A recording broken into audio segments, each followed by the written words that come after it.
gentlemen, again we sit and we meet and we discuss. It's very beautiful to see the women empowerment today for the first panel, and I want to introduce each of them. They are a great and example women empowerment. I respect it. It's very unique and elegant and intelligent. So I will start to introduce each of them to the audience, that they understand from which background and from which business they are coming. So first I will start with the woman that I met long time ago. Very leadership, very kind, and she always help everyone. So when I call her, I told her I need a help in Future Innovation Summit. She was there for me to support me and support my team. And I am grateful to her. Her name is Maya Ayoub. She is the entrepreneur and the founder of the District 12 company based in Dubai. Comes from a strong economy background.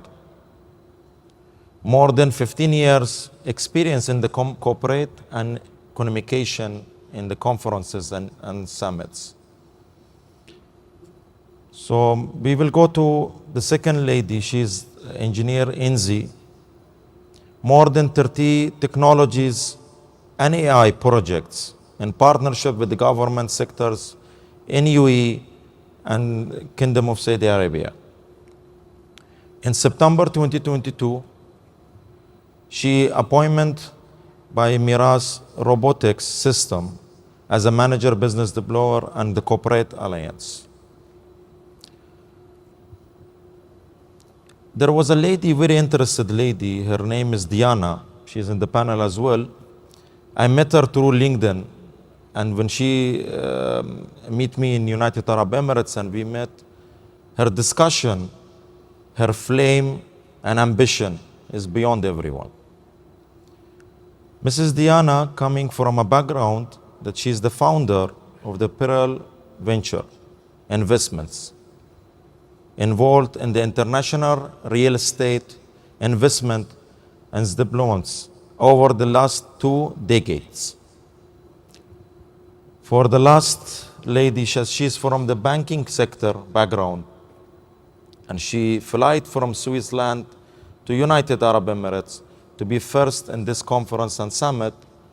Her name is Mrs. Sakina. She's working in innovation, specialized with the private banking in Switzerland. Big clap for this great, for women empowerment.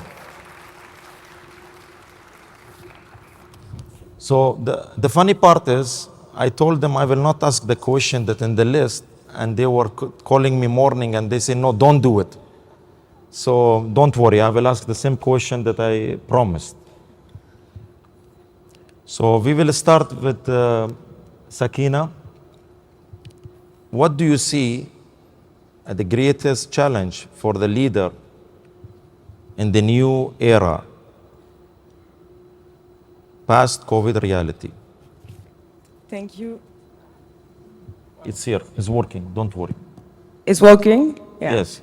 Hello, good morning, everyone, and thank you, Adnan, for this introduction. I'm very glad to be here. So thank you for that. And it's clear that we had multiple challenges, whether it's inflation or supply chain disruption, but also at an organizational and human level. And you say that before. And specifically regarding this, there's human challenges. I like to call that we faced an identity crisis during these past 2 years. And it leads employees to ask themselves what is their personal value and what is the link between personal values and career and ambition. So there is a reason of this boom of venture capital too. There is multiple business creations. The number was multiplied by 4. So it's quite impressive, but what is the main reason? The main reason is that we want more purpose within our company. And it's super interesting. It's a big challenge for leaders, entrepreneurs, CEOs of companies to link and to first know, first of all,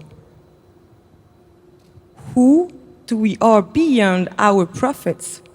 And second, how we link values with financial results of a company. And typically, this is the example of Patagonia. They went to, we'll build products to, Patagonia is in business to save home planet. And it's not easy as it seems. It's quite complicated, and it's more than marketing, I would say. So this is, for me, the best challenges we have. Thank you very much, Sakina. Big claps, please, for Sakina. Thank you. It was interesting what you told us, and especially from the banking background that you are coming, and you are young and ambitious. So I'm honored to be in the panel with you. Thank you. So I will go to Mrs. Maya. You are so much far, you know? It's working? Yeah. Okay.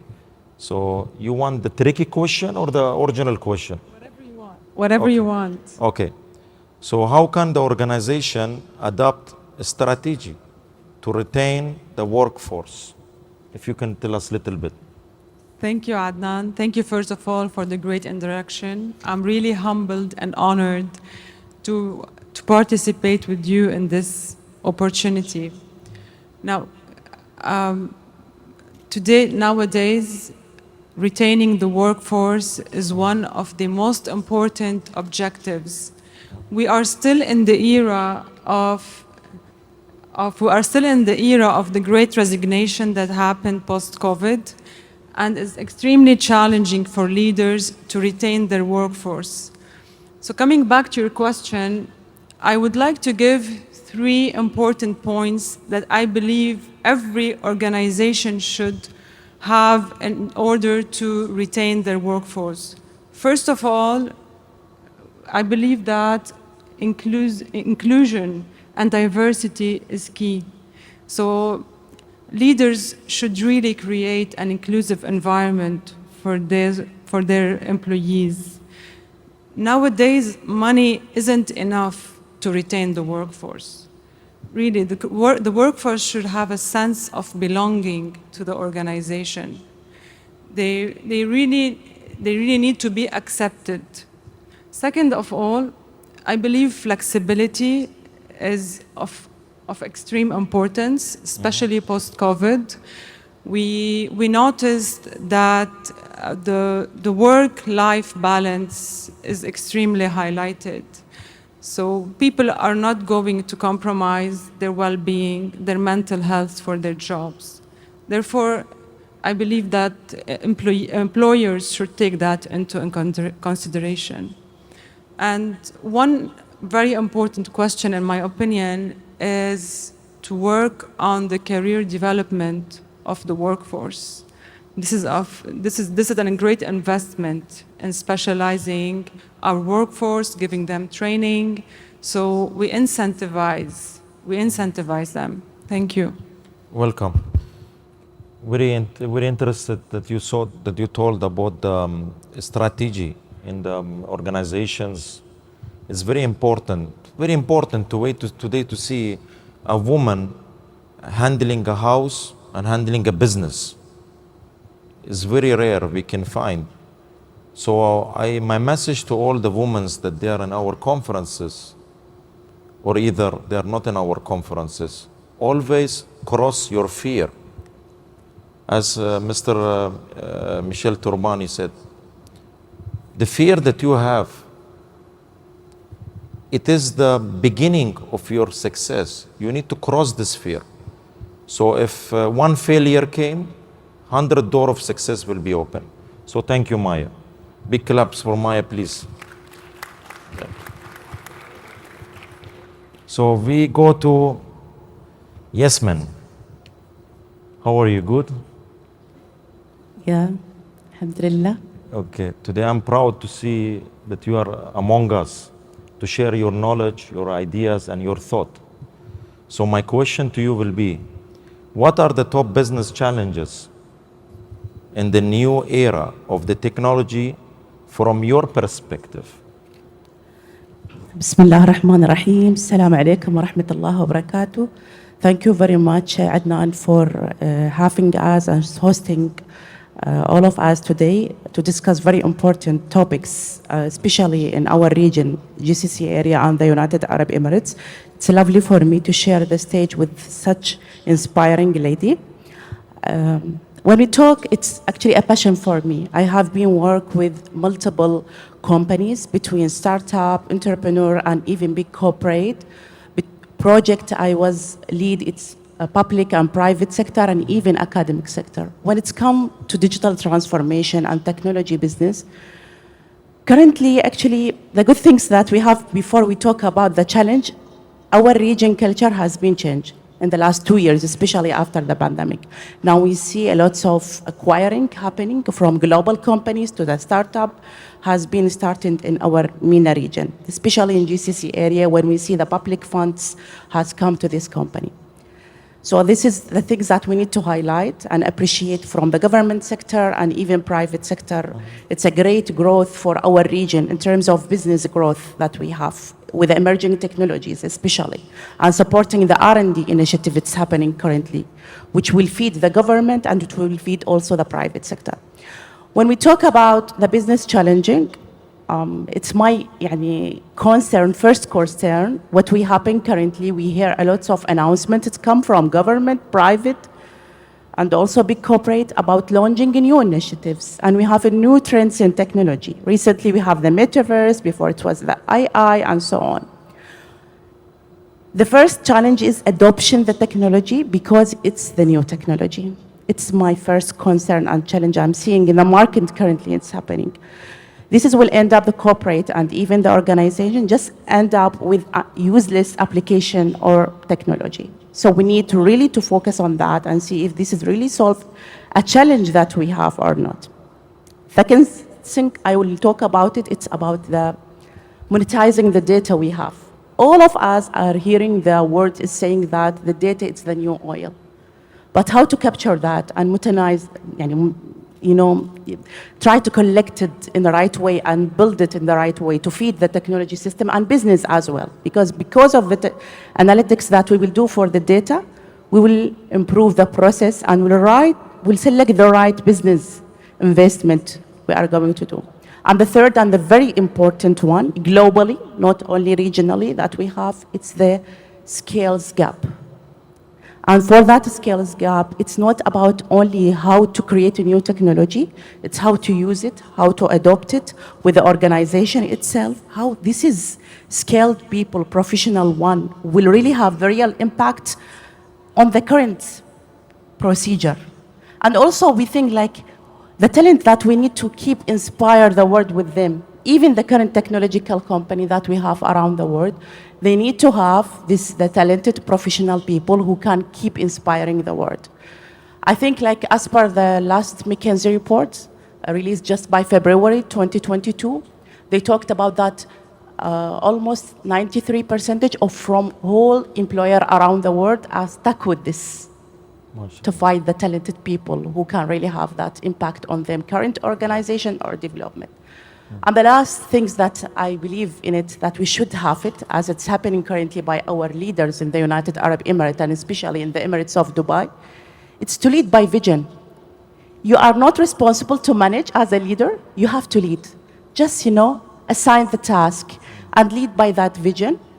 And I just want to discover about your personality, Adnan, before the panel that we will have together, that we say that let us deal human to human.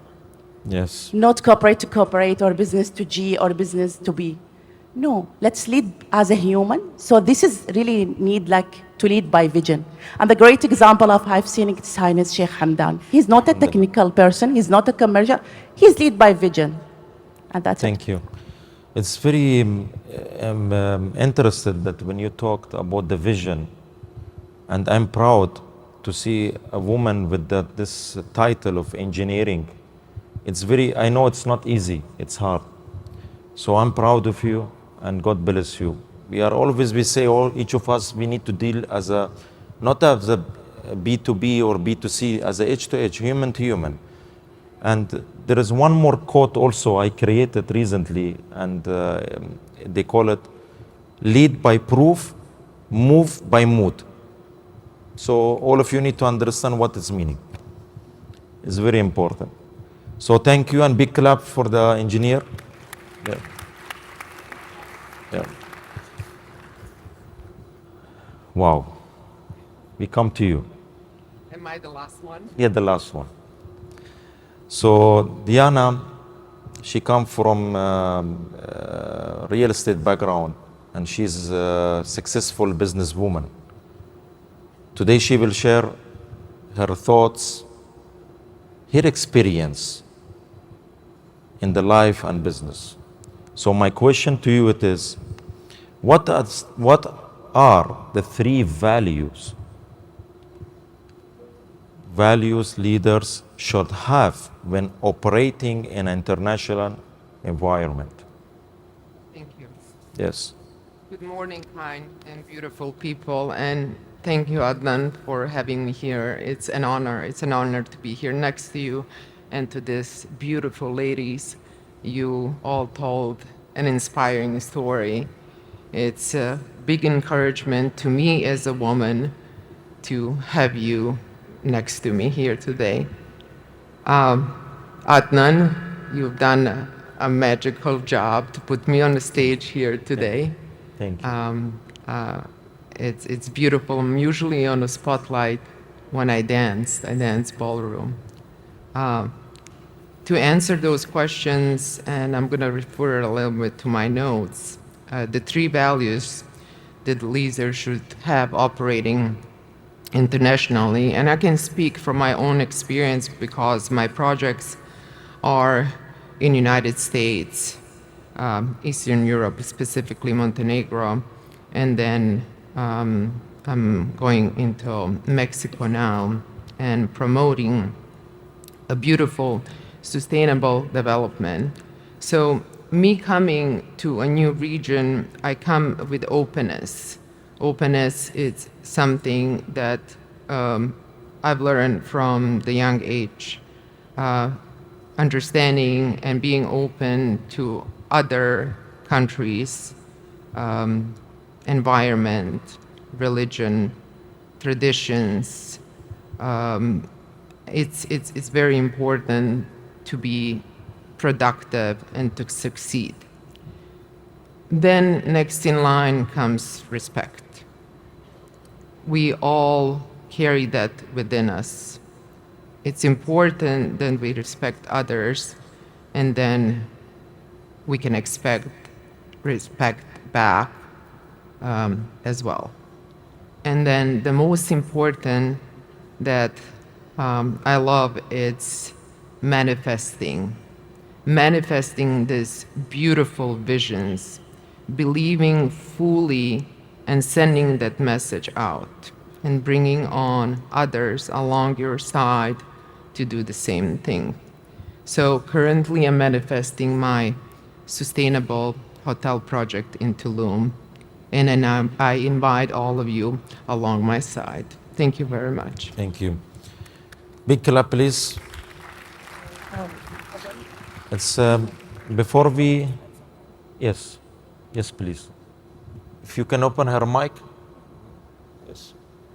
Yeah, thank you. I would just want to add something regarding what you said, and it was very valuable, is to onboard young generation, but not only giving, but also caring. When I joined a private banking sector, I was the youngest women within the company. I was just the youngest within the company. And first question someone asks is, how old are you? But we should not ask this question. Ask me my aspiration. Ask me what I can do for your company. And we want to be visible. We want to be valuable. And this is important when you have an intern within your company, to make him visible, to give him a voice, and to make them be part of the strategy of the company. And typically Google that they did it very well. They allocated 20% of the time of young generation to make new projects within the company. Great. So that's Thank you so much. Thank you. So as for women empowerment, today I'm sitting. Can some of you give to the audience a message or advice to all the women that they are sitting? Who can give, please? Well, from my own experience, I would like to tell, I'm sure the women with us here are all like senior level top management, but in general, I would like to tell, just to overpass the fear factor and tell everyone that to avoid perfectionism. Perfectionism is a killer. We have to fail in order to learn. So whenever anyone has an idea or a project, he should go for it and don't let the fear factor step in his road to success. That's it. Thank you. So thank you, Maya. I Thank just you, want everyone. to add Yes, something please. like, we are so thankful that we are United Arab Emirates. We have great leaders who empower women in all levels. But I want just to send the message to the women. The real women empower other women. And don't wait to be ready, just start. Great. And Diana, you have any message to the audience for the women? Absolutely agree with the rest of them to never give up. And it's Yes. important not just to focus on your career project, but to also focus on your children, on your families, on those relationships, because you're not a complete woman if also that part of your life is not successful. Great. So thank you so much. And there is more panels we can listen. Thank you. Thank you, Adnan. Please.